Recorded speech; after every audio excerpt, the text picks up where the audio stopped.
Mahis TV, media dakwah dan pendidikan Ma'had Imam Asy-Syafi'i Nrekang.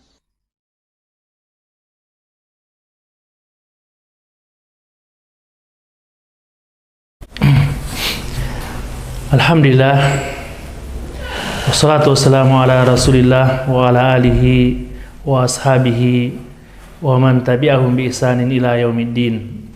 Jamaah sekalian, semoga Allah Subhanahu wa taala senantiasa memberikan hidayah dan taufiknya kepada kita sekalian. Rasulullah sallallahu alaihi wasallam menyebutkan, walikulli ummatin fitnah wa fitnatu ummati al-mal. Setiap umat memiliki ujian dan ujian umatku adalah harta. Sehingga masalah harta ini merupakan perkara yang menjadi ujian bagi setiap hamba Allah Subhanahu wa taala yang beriman, di mana perkara ini akan ditanyakan nanti di akhirat ketika manusia dikumpulkan. Setelah dikumpulkan di mahsyar, maka Rasulullah menyebutkan, la tasulu qadama abdin yaumal qiyamah hatta yus'alu an arba. Tidak akan bergeser kedua kaki seorang hamba pada hari kiamat sebelum dia ditanya tentang 4 perkara. Di antara hal tersebut adalah masalah harta. Min aina iktasabahu wa fima anfaqahu. Ya, harta tersebut dari mana didapatkan dan kemana dinafkahkan. Ya. Dari mana didapatkan dan kemana dihabiskan itu harta. Karena di antara manusia ada yang mendapatkan harta dengan cara yang halal, namun dia habiskan untuk perkara yang haram. Ada juga yang mendapatkan dengan cara yang haram, tapi dia gunakan untuk perkara yang halal, untuk bersedekah, untuk menunaikan haji dan umrah, dan perkara yang lainnya. Dan ada yang lebih buruk, dia dapatkan dengan cara yang haram, dihabiskan juga dengan cara yang haram. Ya. Maka dalam masalah harta ini kita dituntut untuk mendapatkan dengan cara yang halal, dengan cara yang baik, kemudian kita habiskan ya dengan cara yang halal pula. Ya. Maka ini kita ya harus memperhatikan ini dengan masalah harta. Kemudian dijadikan tabiat manusia memiliki kecintaan yang besar terhadap harta. Ya, Allah Subhanahu wa taala menyebutkan, wa tuhibbunal mala hubban jamma. Dan kalian mencintai harta dengan kecintaan yang sangat besar. Ya. Sehingga secara tabiat manusia menginginkan dia memiliki banyak harta dan tidak mau kalau hartanya berkurang. Ya. Sehingga dari sini muncul sifat tamak, rakus terhadap masalah dunia, kemudian kikir untuk mengeluarkannya. Ya, sehingga dalam hadis disebutkan, sekiranya anak Adam ini diberikan 1 lembah emas, maka dia menginginkan lembah yang kedua.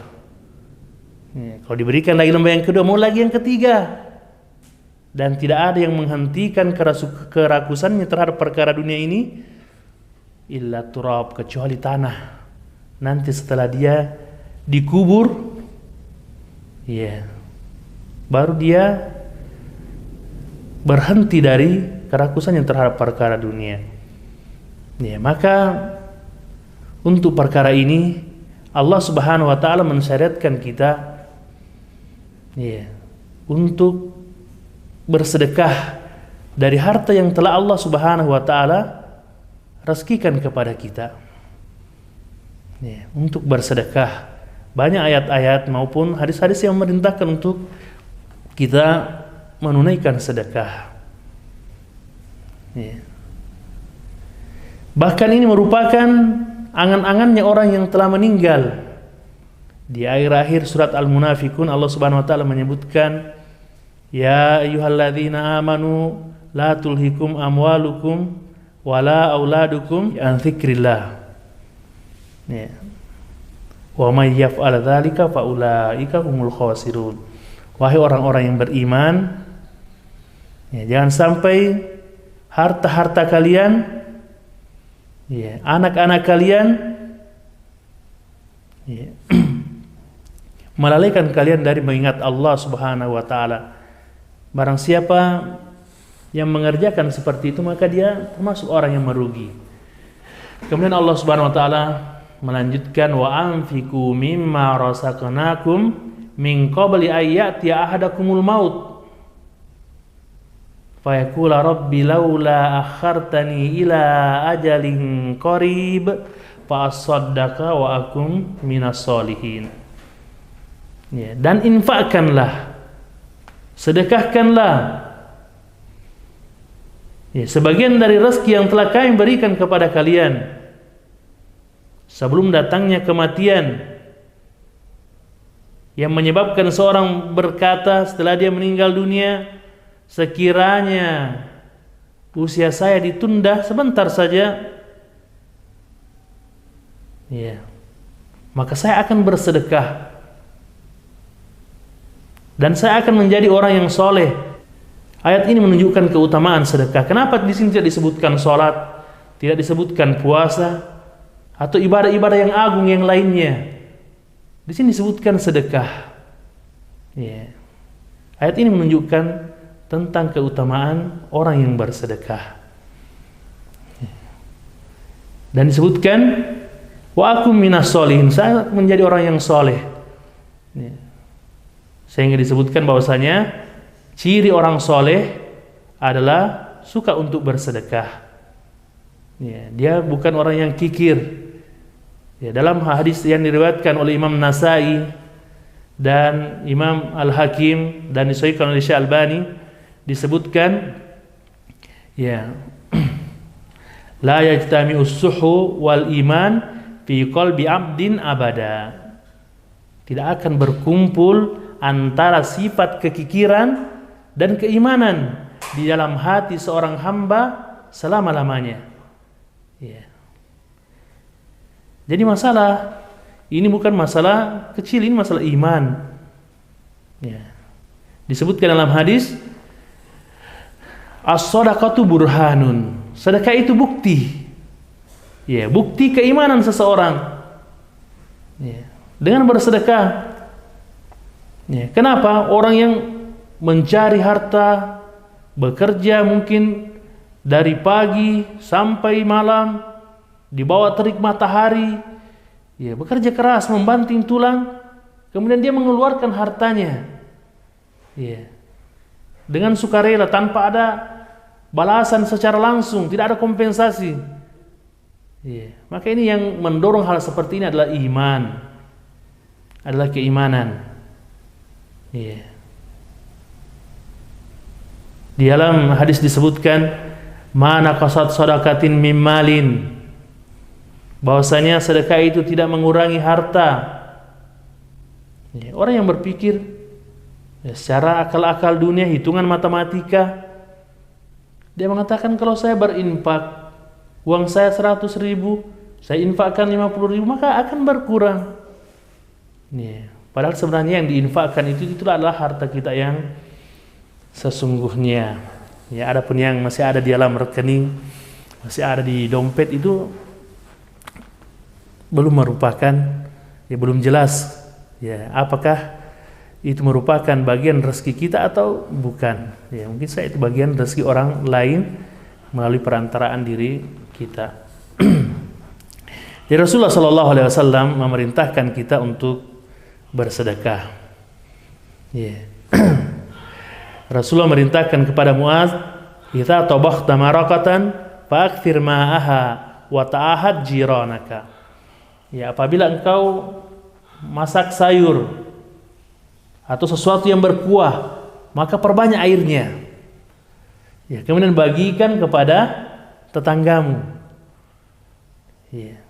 Hal ini menunjukkan bahwasanya apa yang kita miliki yang bisa berlebih, maka kita usahakan untuk menginfakkan. Ya, meskipun itu mungkin nilainya kecil. Ya, dalam riwayat lain Rasulullah SAW menyebutkan, ittaqun nar walau bisyikki tamrah. Ya, bertakwalah kalian atau takutlah kalian kepada neraka. Ya. Atau hendaklah kalian menjadikan perisai antara diri kalian dengan neraka meskipun hanya dengan sepotong kurma. Ya, meskipun hanya bersedekah dengan sepotong kurma. Ya, Rasulullah SAW tidak memerintahkan kita untuk bakhil ya hanya sepotong kurma.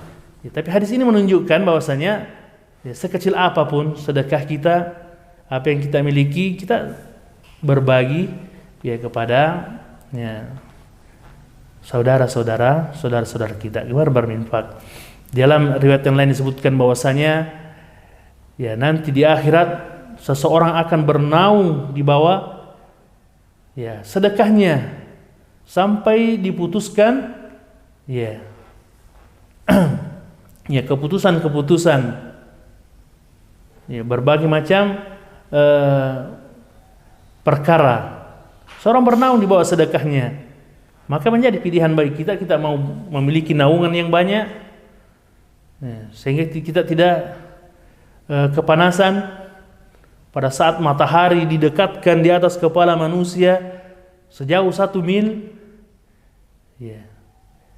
Ada yang mengatakan 1 mil yang ya sebagaimana ukuran jarak yang ada saat ini. Ada juga yang mengatakan bahwa 1 mil itu seperti sesuatu yang dimasukkan di dalam tempat celak. Ya, kemudian dikeluarkan, itu juga disebut mil. Ya, maka tidak tahu bagaimana jaraknya. Artinya matahari didekatkan di atas kepala manusia, sangat dekat, sehingga ada orang yang berkeringat ya, sampai keringatnya sampai mata kakinya, ada yang sampai lututnya, ada yang sampai pusarnya, ada yang sampai lehernya, bahkan ada yang tenggelam dengan keringatnya karena saking panasnya ya, kan? Tapi orang yang rajin bersedekah maka dia akan mendapatkan naungan. Dalam hadis yang lain disebutkan tentang 7 golongan yang akan mendapatkan naungan.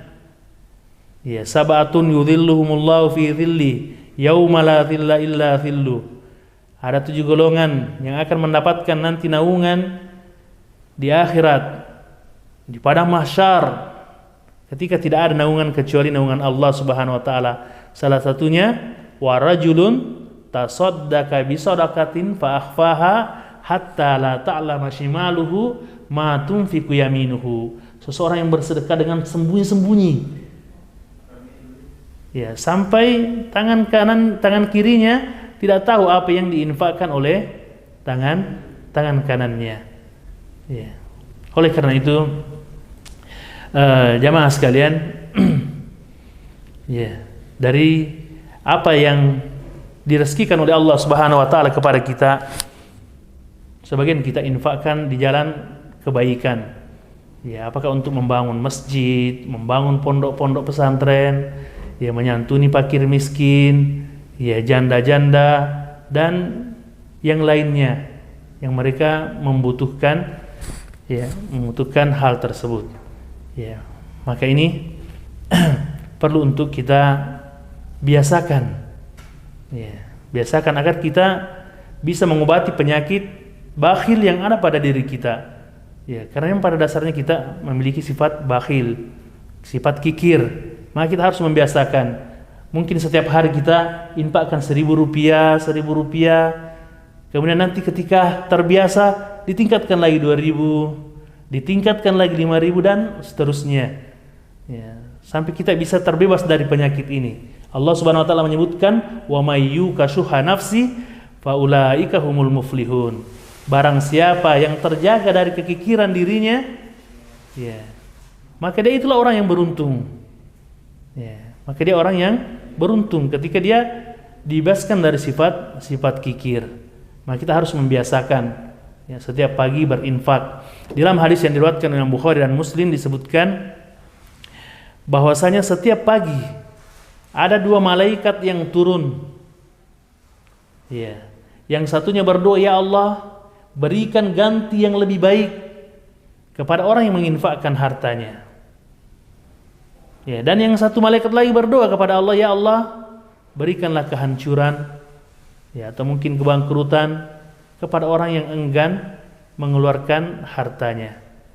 Ya, oleh karena itu jamaah sekalian, mudah-mudahan ya Allah Subhanahu wa taala senantiasa memberikan hidayah kepada kita ya, dan kita bisa berusaha untuk ya, melaksanakan perintah Allah Subhanahu wa taala ya, tentang masalah harta ini, agar kecintaan kita juga kepada perkara harta ya bisa berkurang ya, sehingga hanya Allah Subhanahu wa taala ya yang memiliki tempat yang lebih besar di dalam hati kita untuk kita cintai pada Rasulullah sallallahu alaihi wasallam ya, dan perkara-perkara yang lainnya